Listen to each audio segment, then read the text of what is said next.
Request है मेरी, बिल्कुल मत लेना। गीता रामायण कुरान पे हाथ रख के कसम खाओ कि मैं दुलेरा कभी नहीं खरीदूंगा, लेकिन एक बार देखना, 4-5 लाख रुपए का प्लॉट आज 8 करोड़ का हो गया। और आज रिग्रेट करते हैं कि आज हम 40-50 करोड़ के अलग से मालिक हो। वो अपॉर्चुनिटी दोबारा ऊपर वाले ने दी है, लाखों के साथ दिए, करोड़ों के साथ दी। दोबारा भगवान ने मौका दिया है, जो लोग फिर रह गए थे घुस जाओ।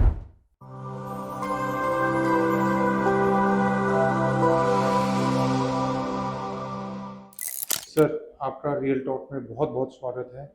बड़े टाइम से हम लोग कोशिश कर रहे थे मिलने का, बट ट्रैवलिंग आपकी भी काफ़ी होती रहती, तो आज मौका मिला है आपके साथ बैठ के बात करने का। तो पहले आप बताओ सर, हमने कब शुरू की, हमारी स्टोरी कब से है रियल एस्टेट में, और आज हमारा फोकस कहाँ पे है? अतुल जी, सबसे पहले तो मैं शुक्रिया अदा करना चाहूँगा कि आप आपके चैनल के माध्यम से रियल टॉक के अंदर एक real estate consultant, broker, agent को आप अपॉर्चुनिटी दे रहे हैं। और एक आम आदमी को कहीं ना कहीं आपके चैनल के माध्यम से आप खास बना देते हैं, और पहले तो उसका बहुत बहुत शुक्रिया। Thank you, sir. और रही मेरी बात, मैं रियल स्टेट इंडस्ट्री में आया था 1995 में, और 2026 तक 31वां साल है। वाह, और ये भी खुश नसीब हूँ कि मेरे 2 बच्चे हैं, बेटा और बेटी, दोनों रियल स्टेट में मेरी कंपनी में। क्या बात है, टचवुड। बेटे को भी करीबन 7 साल हो गए रियल स्टेट में, और जो कंपनी का पूरा बैकएंड है, सीआरएम है, सोशल मीडिया है, वो सारा बेटियां ही संभालती है, तो उसकी एजुकेशन भी ऑन है। और शुरुआत रियल स्टेट इंडस्ट्री में मैंने फरीदाबाद से करी, और फरीदाबाद के अंदर मेरा मेन काम अंडर राइटिंग ही था। जो आप फरीदाबाद के अंदर ग्रेटर फरीदाबाद देखते हैं, सेक्टर 70 से लेकर 89 तक जो 19 सेक्टर हैं, वो नहर पार एरिया ग्रेटर फरीदाबाद मेरे सामने ही बना। और मल्टीपल डेवलपर्स के साथ बहुत सारा काम किया, और काम करने में अंडर राइटिंग ही हमारा मेन काम था। और 7 साल पहले हम लोग गुड़गांव शिफ्ट हुए, गुड़गांव में गोल्फ कोर्स एक्सटेंशन रोड पे हमने काम शुरू किया। आने के बाद जैसे ही दीनदयाल आवास योजना सोना शुरू हुई, तो सोना में लगभग 22 प्रोजेक्ट दीनदयाल के हैं, और ऑलमोस्ट उन सब के ऊपर काम किया। दिल्ली एनसीआर में time to time real estate industry में रेजिडेंशियल, कमर्शियल, इंडस्ट्रियल, एग्रीकल्चर काम का बहुत मौका भी मिला। और पिछले 31 साल के अंदर मैं ये कहूँ आपको कि हर रोज ये इंडस्ट्री सिखाती है। आज भी मैं कहीं से आ रहा हूँ तो एक नया सीख के आ रहा हूँ। आपके साथ बैठा हूँ तो आज होने वाला जो भी आपके क्वेश्चंस हैं, उसमें कोई नया सीखने वाला हूँ। 100% सर, हम सीखेंगे आपसे, मतलब इतने साल का एक्सपीरियंस है आपका। सी, आज के टाइम ना रियल एस्टेट मेरे से पूछो तो मैं बोलता हूँ स्टोरी है, कहानी है, एक्सपीरियंस है, तजुर्बा है कि कहाँ पे पैसे इन्वेस्ट होने चाहिए। स्पेशली हम अपने क्लाइंट्स का, जो हम पे इतना भरोसा करते हैं, हम उनके पैसे इन्वेस्ट करवाते हैं, उनको सजेस्ट करते हैं, उनको रेकमेंड करते हैं। ये आपने आप में बहुत बड़ी रिस्पॉन्सिबिलिटी है, और सीखने वाली बात तो उन्हीं से ही हो सकती है ना। और हमारा रिलेशन ऐसा है कि एक दूसरे से हम लोग बड़े फ्रैंकली बात करके सीख सकते हैं, तो वो अपॉर्चुनिटी हमारे लिए भी है। तो आज इस टाइम पे हमारा फोकस कहाँ पे है सर, देखा जाए तो? Sir, as per my experience, मेरा फोकस रियल स्टेट की शुरुआत से लेकर आज तक हमेशा कनेक्टिविटी पर रहा है। वो कनेक्टिविटी का फोकस तब था जब 2004-5 के अंदर नोएडा और ग्रेटर नोएडा के अंदर एक छोटे से 31 किलोमीटर ने ग्रेटर नोएडा को परी चौक को जोड़ दिया था।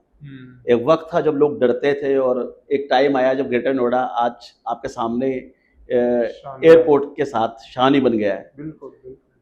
अगली कनेक्टिविटी को मैं देखता हूं तो देखने का मजा आया मेरे को, गुड़गांव सोना के बीच की कनेक्टिविटी। कनेक्टिविटी मेरे जीवन का सबसे इंपॉर्टेंट टॉपिक है, मुझे मजा आता है बोलने में। मैंने कनेक्टिविटी के साथ गांवों को शहर होते देखा है। मैंने कनेक्टिविटी के साथ मारुति 800 को मर्सिडीज में बदलते देखा है। क्या बात। मैंने कनेक्टिविटी के साथ किसानों को खुशहाल होते देखा है, और जहां किसान कुछ नहीं सोचता था, और उसी कनेक्टिविटी की वजह से मैंने उनके बच्चों को आईएएस आईपीएस बनते हुए देखा है। तो मेरे लिए कनेक्टिविटी बहुत स्ट्रॉन्ग टॉपिक है। गुड़गांव से सोना के बीच की कनेक्टिविटी थी, जिसके अंदर सोना के, मैं कहूँगा कि 20-22 हज़ार रुपये के गज को 3 साल के अंदर आज 1.5-2 लाख रुपए गज तक पहुंचा दिया। फरीदाबाद और गुड़गांव के बीच का एक रोड है, जिसकी वजह से लोग डरते थे फरीदाबाद से गुड़गांव आने में रात के टाइम, और आज आप देखते हो कि आज टोल पे आधा पौना घंटा लग जाता है। और शायद कितना बड़ा बेनिफिट फरीदाबाद को मिला है गुड़गांव की इस कनेक्टिविटी से। एक कनेक्टिविटी द्वारका एक्सप्रेस वे को मैं देखता हूँ, जब दिल्ली पूरी तरह से हरियाणा से जुड़ गया, जो द्वारका से शुरू होकर खिड़की दोला, जब तक ये एलिवेटेड हाईवे बन रहा था, ऑलमोस्ट मैंने एवरी डे इसकी वीडियो देखी है लोगों के साथ कि अभी हो रहा है, अभी हो रहा है, अभी हो रहा है। तो जहां जहां कनेक्टिविटी आती है, मुझे लगता है कि रियल एस्टेट इंडस्ट्री के अंदर लोगों को मल्टीफोल्ड पैसा करने का मौका मिलता है। और हम लोग इस इंडस्ट्री में सिर्फ फोकस का रखा है आरओआई पे। एक आदमी पूछता है कि मुझे पैसा कहाँ लगाना चाहिए, तो मेरे 3 सवाल होते हैं, पैसा है कितना, दूसरा पर्पस क्या है, आप हो कौन, आप यूजर हो, आप इन्वेस्टर हो, या आप यूजर कम इन्वेस्टर हो, या पेशेंस लेवल कितना है, do want to invest for 6 month, 3 years और 10 इयर्स और 12 इयर्स। आपके पास कम से कम पैसा, पर्पस और पेशेंस, ये तीनों अगर आप दे दो मेरे को, तो मैं बता दूंगा कि आपको पैसा दिल्ली एनसीआर में लगाना है, या पैसा आपको धुलेरा में लगाना है, या पैसा आपको गोवा में लगाना है। तो इन सारे चीजों को देखते हुए जो मुझे लगता है कि आने वाले टाइम में जो लोगों को पैसा और जो ग्रोथ गुजरात धुलेरा में देखने को मिलेगी, तो उसी वजह से मेरे बच्चों का फोकस दिल्ली एनसीआर में, लेकिन मेरा फोकस अभी 75% धुलेरा है और 25% सिंधुदुर्ग गोवा है। तो सर धुलेरा जहाँ पे आपका इतना फोकस है उसके बारे में बताइए, और ऐसे बताइए कि अगर कोई भी हमारी जो व्यूअर्स हैं उनको एक बेसिक मैथमेटिक्स समझ आ जाए कि हाँ ये है धुलेरा, और जैसे आपने 3 P's बोले हैं, पैसा कितना है, कितना पेशेंस है, और पर्पस क्या है, पर्पस इन्वेस्टमेंट है मान लिया अभी तो क्या है धुलेरा, और क्या किसी को इन्वेस्ट करना चाहिए, और क्या उनको एक्सपेक्ट करना चाहिए अगले 3 साल में उसमें। धुलेरा के बारे में अतुल जी मैं 2 बातें कहना चाहूँगा, बल्कि 3 ही कह देता हूँ। जो मेरा अपना एक्सपीरियंस है 31 साल रियल एस्टेट का, धुलेरा ऑप्शन नहीं, मजबूरी है, बनेगा। हिंदुस्तान के हर ब्रोकर को एक बार तो जीवन में धुलेरा जाना पड़ेगा। ऐसा धुलेरा मैं पिछले 1 साल में 35 बार गया हूँ, और 35 बार जाने के बाद मुझे लगता है धुलेरा ऑप्शन नहीं, धुलेरा मजबूरी है। अब आता है धुलेरा, लोगों के सवाल होते हैं कहाँ है धुलेरा, गुजरात में है, महाराष्ट्र में, लोगों को यही नहीं पता, इंडिया में भी है कि नहीं ये भी नहीं पता। तो धुलेरा गुजरात में है। धुलेरा अहमदाबाद से 70 किलोमीटर दूर के बाद शुरू हो जाता है। 30 किलोमीटर का टोटल एरिया है धुलेरा का, 30 by 30, 922 square kilometre total Dholera है। धुलेरा के अंदर ही सरकार के द्वारा बनाया गया SIR है, सिस्टमेटिक इन्वेस्टमेंट रीजन बोलते हैं उसको, जो 422 स्क्वायर किलोमीटर का है, जिसके अंदर 22 गांव आते हैं। धुलेरा 100% ग्रीन सिटी बन रही है, और मुझे लगता है कि हमारी सरकार का सबसे बड़ा सपना है कि हमारे हिंदुस्तान के अंदर सेमीकंडक्टर बने। वो सेमीकंडक्टर टाटा बनाएगी, और उस फैक्ट्री का शुभारंभ वो 1 साल हो गए, और उसका काम बहुत तेजी से चल रहा है। लगभग 300 एकड़ में टाटा सेमीकंडक्टर की फैक्ट्री बन रही है। रिन्यू एनर्जी जो सोलर की कंपनी है, 300 एकड़ में ऑपरेशनल है। 5000 मेगावाट का सोलर प्रोजेक्ट जो गवर्नमेंट का है उस पर काम चल रहा है, 350 मेगावाट हो चुका है। बहुत सारी इंडस्ट्रीज पूरे वर्ल्ड से वहाँ सेटअप हो रहा है। धुलेरा स्कूल की कंस्ट्रक्शन तेज चल रही है, हॉस्पिटल की कंस्ट्रक्शन तेज चल रही है, वाटर ट्रीटमेंट प्लांट बन चुका है, सीवर ट्रीटमेंट प्लांट बन चुका है। करीबन 25 स्क्वायर किलोमीटर का एक्टिवेशन जोन है। खाली आप 922 में से 25 किलोमीटर का भी भ्रमण कराएं। जो शब्द मैं कह रहा हूं कि धुलेरा ऑप्शन नहीं मजबूरी है, वो शब्द आप बोलोगे। लोगों से मेरी रिक्वेस्ट है कि धुलेरा के बारे में जितना भी जानते हैं वो यहां जानते हैं। Half knowledge is always dangerous. मेरा मन है कि लोग अगर कर सकते हैं अपने जीवन का एक दिन, और 12 से 15 हजार रुपए की टिकट है आने जाने की। सुबह 9-5 की फ्लाइट से जाएं, रात को 9 या 11 वाली से वापस आ जाएं। एक दिन और 15,000 अपने जीवन में इन्वेस्ट कर दें। एक बार धुलेरा जाके आने के बाद जितने मिथ हैं लोगों के, वो सारे मिथ खत्म हो जाएंगे। धुलेरा जब तक दूर था, जब तक धुलेरा अहमदाबाद एक्सप्रेसवे की मोदी जी ने ओपनिंग नहीं करी थी। ये 109 किलोमीटर का एक्सप्रेसवे है, जिसकी ऑफिशियल स्पीड कार की 120 है। पहला शहर है पूरे देश का जहां एयरपोर्ट पहले बना है। आपने हिंदुस्तान में कश्मीर से कन्याकुमारी तक मुझे लगता है कि देखा होगा कि एयरपोर्ट पहले बन गया, तो धुलेरा एयरपोर्ट बन चुका है। 2026 लास्ट में या 27 फर्स्ट क्वार्टर में आप देखोगे कार्गो धुलेरा शुरू हो चुका होगा। तो उस शहर को रोड के माध्यम से जोड़ा गया है, लोकल लेवल पे एयर के माध्यम से जोड़ा गया है, उसको भावनगर पोर्ट से जोड़ा गया है, उसको दिल्ली मुंबई इंडस्ट्रियल कॉरिडोर से जोड़ा गया है, उसको दिल्ली मुंबई एक्सप्रेस वे से जोड़ा गया है। जब किसी शहर को road, air, water, train, rail, आपकी सबकी कनेक्टिविटी मिल जाती है, तो उस सिटी का होगा क्या। एक छोटा सा सोहना गुड़गांव और फरीदाबाद में जुड़ के सोहना नहीं, वो सोना हो गया। एक 31 किलोमीटर का नोएडा, ग्रेटर नोएडा आपको एयरपोर्ट लाके कहां से कहां पहुंच गया। द्वारका एक्सप्रेस वे 5,000 रुपए स्क्वायर फीट से लेकर 22,000 रुपए स्क्वायर फीट पहुंच गया। अब सोचो, जिस शहर में पांच कनेक्टिविटी आई हो और सरकार का ड्रीम प्रोजेक्ट हो, तो क्या होगा। तो मेरे को लगता है कि जो भी हमारे रियल एस्टेट एसोसिएशन के लोग हैं, हमारे ब्रोकर भाई हैं, चाहे वो कस्टमर इस चैनल को देख रहे हैं, रिक्वेस्ट है मेरी, बिल्कुल मत लेना। गीता, रामायण, कुरान पे हाथ रख के कसम खाओ कि मैं दुलेरा कभी नहीं खरीदूंगा, लेकिन एक बार देखना जरूर और एक पर्ची बनाना अपने पास कि आज मई 2026 में हम बैठे हैं, हम दुलेरा होकर आए, 10,000 रुपये गज का रेट था और हमने दुलेरा नहीं लिया, और अपनी तिजोरी, लॉकर, वो जितना सामान हो उसको उठा के रख देना और उस पर्ची को 3 साल बाद खोलना और देखना कि आपके वो पर्ची 3 गुना हुई या नहीं हुई। तो अब दुलेरा में क्या है, रेजिडेंशियल है, कमर्शियल है, प्लॉट्स है, अपार्टमेंट्स हैं, क्या हो और क्या टिकट साइज है। अतुल जी, दुलेरा का जो मास्टर प्लान है, जो 22 गांवों पे बसा हुआ, जिसको एसआईआर कहते हैं, एसआईआर के अंदर 70% सरकार इंडस्ट्री लेके आ रही है, जिस 70% के अंदर मल्टीपल कंपनीज आ रही हैं जो सेमीकंडक्टर, उसके जो एंसिलरीज हैं उनके साथ साथ जुड़ी हुई हैं, और बाकी का उसके अंदर नॉलेज पार्क भी है, आईटी भी है, रेजिडेंशियल भी है, कमर्शियल भी है, सब कुछ है, जिसको डेवलप होने में धीरे धीरे करके 15 साल लगेंगे। दुलेरा एसआईआर के अंदर अभी कोई RERA approved residential plotting project नहीं है, उनके अपने नॉर्म्स हैं जो आने वाले हैं, इसीलिए लोग एसआईआर के बाहर अलग अलग प्रोजेक्ट के रूप में काम कर रहे हैं, जहां का रेट आज का लगभग 6,000 रुपये स्क्वायर यार्ड से लेके 13,000 रुपये स्क्वायर यार्ड के बीच में होगा। अब अगर मैं बात करूं आपसे मई 2026 की, दुलेरा रिवर्स चलने वाला है। दुलेरा में इंफ्रास्ट्रक्चर पहले डेवलप कर रहे हैं, रोड्स, सीवर, वाटर, सारी फैसिलिटीज पहले डेवलप हो रही हैं, एयरपोर्ट पहले बना है, एक्सप्रेस वे पहले बना है, साथ साथ दुलेरा डिमांड और सप्लाई का खेल है। अगर मैं आपके इस सेशन को अगर उसको फास्ट फॉरवर्ड कर दो और लोग देखना चाहें कि अर्क बताओ, गोपाल जी टाइम मत खराब करो, अर्क बताओ, हमारे को ये लंबा लंबा नहीं चाहिए। दुलेरा में आज जितना काम हो रहा है, ये स्पेशल मैं मेंशन करना चाहूंगा, जितना काम हो रहा है, जितनी इंडस्ट्री का काम हो रहा है, दुलेरा में रहने के लिए अभी तक ऑफिशियल एक भी अप्रूव्ड घर नहीं है। रिन्यू एनर्जी के लोग भावनगर, अहमदाबाद से रोज ट्रैवल करते हैं। टाटा सेमीकंडक्टर जो फैक्ट्री बन रही है, जिसमें काम चल रहा है, वो लोग भी गांवों के जो मकान है धुलेरा के, वो 4-4 स्टोरी लोगों ने बना ली और किराया बहुत हाई हो गया है।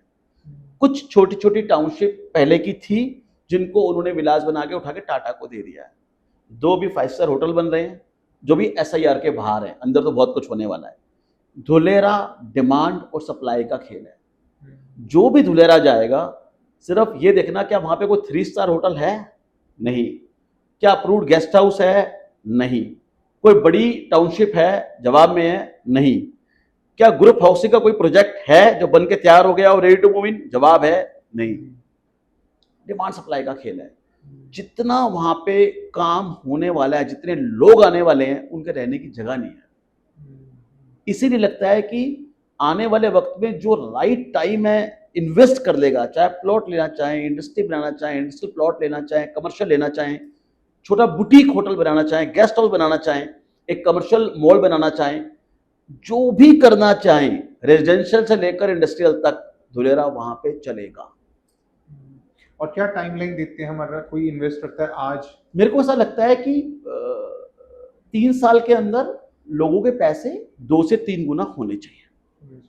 और क्या अमाउंट देते हैं, 2-3 करोड़ 5 करोड़ से लेते? नहीं, अगर आप छोटा प्लॉट लेते हैं तो मेरे को लगता है 30 लाख से काम स्टार्ट हो जाता है। 30 लाख से शुरू हो जाएगा। 10,000 रुपये गज का, जिसका क्या क्या देखना चाहिए। अब बात आती है, अगर आप रेजिडेंशियल प्रोजेक्ट ले रहे हैं पहले ये देखें बिल्डर कौन है, हम्म, सबसे पहले उसका ट्रैक रिकॉर्ड क्या है, उसने आज तक को डिलीवर किया भी है कि नहीं हुआ, उसने कुछ 10-20-5 साल का एक्सपीरियंस है कि नहीं है।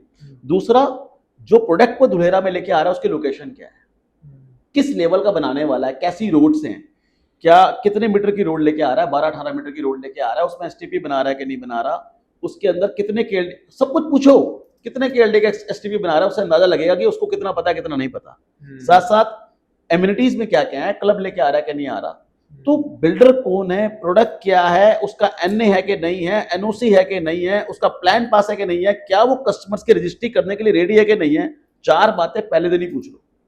अगर चारों में जवाब आए हाँ, लोकेशन लगे ओके, 10,000 के आसपास हो, आंखें बंद करके रजिस्ट्री करा लो, रजिस्ट्री वाला, आप सेफ जोन में हो। और ये प्लॉट्स हैं। ये प्लॉट्स है। बड़ा इन्वेस्टमेंट करना है तो एसआईआर के अंदर आप इंडस्ट्रियल प्लॉट ले सकते हो, 1600 गज का, 1800 गज का, 2000 गज का। और बड़ा इन्वेस्टमेंट करना है तो आप 2-3-5 एकड़ की फैक्ट्री भी ले सकते हो, कोई प्रॉब्लम नहीं है, इंडस्ट्रियल लैंड मिल जाती है। और बड़ा इन्वेस्ट करना है तो आप डेवलपर भी बन सकते हो, वेयर हाउसिंग भी हो सकती है। आप एसआईआर के बाहर भी डेवलपर बन सकते हो, एसआईआर के अंदर भी बन सकते हो, डिपेंड करता है कि आपके पास आपका बजट क्या है। 30 लाख से लेकर 300 करोड़ के बीच में अगर आपका बजट है और कहीं ना कहीं आप स्टैंड करते हो, आप डेवलपर हो, आप इन्वेस्टर हो, आप फाइनेंसर हो, आप कस्टमर हो, अंडरराइटर हो, किसी भी कैटेगरी में हो, ये कंफर्म है कि वो पैसे कमाओगे जरूर। अगर आपके पास मेहनत करने का जज्बा है और 1 रुपया भी नहीं है तो भी कमाओगे, मेहनत करके कमा लो। नहीं, बहुत बढ़िया, आपने इतना मोटिवेट किया है, ऐसा लगता है धुलेरा की मेरे फ्लाइट को की सबको बुक बोलता करनी हूँ, चाहिए। मत करो धुलेरा, मत लो धुलेरा, मत खरीदो धुलेरा, एक बार देख के जरूर आओ, देख के जरूर। बस उसके बाद डिसाइड कर लेना। कम से कम जब कभी 10-20 साल बाद 2000 में या 98 में लोगों ने गुड़गांव परचेज डीएलएफ फेस 1 नहीं किया, आज वो पैसा समझो कि 4-5 लाख रुपए का प्लॉट आज 8 करोड़ का हो गया। और लोगों से बात करो, कहते आपको याद है गोपाल जी, 5-5 प्लॉट थे, 10-10 प्लॉट थे, हमने एक भी नहीं रखा। और आज रिग्रेट करते हैं कि आज हम 40-50 करोड़ के अलग से मालिक होते। जो आज ये ब्रोकर, कस्टमर, इन्वेस्टर दर्द होता है ना उनको, उनको देख के मुझे बड़ा दर्द होता है। चलो नहीं किया, एक मारुति ने गुड़गांव चला दिया और मारुति जैसी 100 कंपनियां हैं आएंगी धुलेरा में, आज नहीं शुरू हो गई हैं। हाँ। सरकार पीछे पड़ी है, मोदी जी खुद पीछे पड़े हुए हैं, किसी भी तरीके से धुलेरा को फटाफट तैयार कर दें में। उनका उनका ड्रीम है सेमीकंडक्टर। सबसे बात छोड़ो, अहमदाबाद में इस बार कॉमनवेल्थ, तो अहमदाबाद की डेवलपमेंट देखो, क्या इंफ्रास्ट्रक्चर है, कितने फ्लाईओवर बन रहे हैं। कुछ नहीं करना, एयरपोर्ट से लेकर वापसी एयरपोर्ट तक सिर्फ देख के आ जाओ, तब पता लगेगा कि आपको 2002 में, 98 में, 99 में जो अपॉर्चुनिटी छूट गई थी, वो अपॉर्चुनिटी दोबारा ऊपर वाले ने दी है। लाखों के साथ दिए, करोड़ों के साथ नहीं दी। दोबारा भगवान ने मौका दिया है, जो लोग फिर रह गए थे, घुस जाओ, इस बार कर लो, जितने प्लॉट ले सकते हो, 300 बड़े प्लॉट, छोटे नहीं। एक और बात भी करनी है, धुलेरा में और गुजरात में क्या है, लोडिंग प्लॉटों की कस्टमर्स के ऊपर आती है। जैसे हमारे यहाँ हाई राइज के अंदर हम देखते हैं लोडिंग कस्टमर्स के ऊपर आती है, ऐसा ही वहां पे भी प्लॉट में लोडिंग कस्टमर्स पे आती है। बड़ी टाउनशिप होनी चाहिए, रोड किसी के भी 7.5-8-9 मीटर के हों, बिल्कुल मत लेना। 12-18 मीटर के रोड, उसका विजन क्लियर होगा ना बंदे का। प्लॉट साइज 300, 400, 500 लेना, ताकि इन फ्यूचर वहां पर एक अच्छा विला बन के रेंटल इनकम बन सके। रेंटल इनकम बनने के चांसेस बहुत ज्यादा हैं, वहां रहने की जगह नहीं है। इतनी फैक्ट्रीज आ रही हैं, कंपनीज आ रही हैं, बट रेजिडेंशियल बहुत कम है, बहुत कम है। एक भी 3 स्टार बुटीक होटल नहीं है। हमें धुलेरा जाते हैं, और मैं अहमदाबाद रहते हैं, भावनगर रहते हैं, अपॉर्चुनिटी है ये। अपॉर्चुनिटी, रियल स्टेट तो चलो एक अलग हुआ, रियल स्टेट के अलावा जितने लोग रियल स्टेट से जुड़े हुए हैं, चाहे वो हार्डवेयर वाले हैं, यूपीवीसी वाले हैं, ग्लास वाले हैं, किसी भी टाइप का काम, जो इंटीरियर वाले हैं, कोई भी काम धुलेरा में चलेगा, इतना काम है। वहां शॉप ही नहीं हार्डवेयर की। बताओ, मतलब लोगों ने टिन के रोड के ऊपर बना के, बेचारे गर्मी भी होती है, और उसके अंदर शॉप्स बनाई। रेस्टोरेंट नहीं है ढंग का, बैंक नहीं है ढंग का, क्योंकि जगह नहीं है। तो ये कि आज आपके चैनल के माध्यम से, रियल टॉक के अंदर, मैं तो यही कहूंगा कि जीवन में जब अवसर मिले उसको देखो जरूर। अवसर के ना, मेरा मौका जो होता है ना, उसके पूरी बॉडी पर तेल लगा होता है और लोग पकड़ते हैं और हाथ से छूट जाते हैं, फिर पकड़ते हैं। ये वही है। हाँ, ये मौके को, इस अवसर को छोड़ना बालों से पकड़ लो, कस के छोड़ना मत, तभी हाथ में आएगा। क्या बात है सर, जितनी बढ़िया शानदार आपने बात की है ना, आई एम श्योर जो देखेंगे ना वो मोटिवेट हो गए, अगले दिन ही पहले टिकट बुक करवा लेंगे। सर मैं ये भी कहता हूँ, मैं ये नहीं कहता कि आप धुलेरा की कोई भी रेजिडेंशियल कमर्शियल इंडस्ट्रियल चीज मेरे से लो, हिंदुस्तान के किसी भी रियल एस्टेट भाई से लो, कर किसी भी एजेंट से ले लो, किसके साथ भी लो, मुझे कोई फर्क नहीं पड़ता। इस दुनिया में भगवान ने एक कौम बनाई है रियल एस्टेट इंडस्ट्री की, मैं तो एक पहली इंडस्ट्री मानता हूँ पूरे वर्ल्ड में जहां एक दूसरे को देख के खुश होते हैं। अदरवाइज कोई भी इंडस्ट्री नहीं है कि दो मिल जाए और वो परेशान रहेंगे। दो ब्रोकर मिल जाएं और छोड़ दो 4 घंटे के लिए, एक कार डील करके उठेंगे। तो ये हमारी इंडस्ट्री ऐसी इंडस्ट्री है जो दूसरे के लिए बहुत सपोर्टिव है। और मैं खुद चाहता हूँ इंडस्ट्री के लोगों को हर तरीके से जो सपोर्ट कर सकते हैं करें।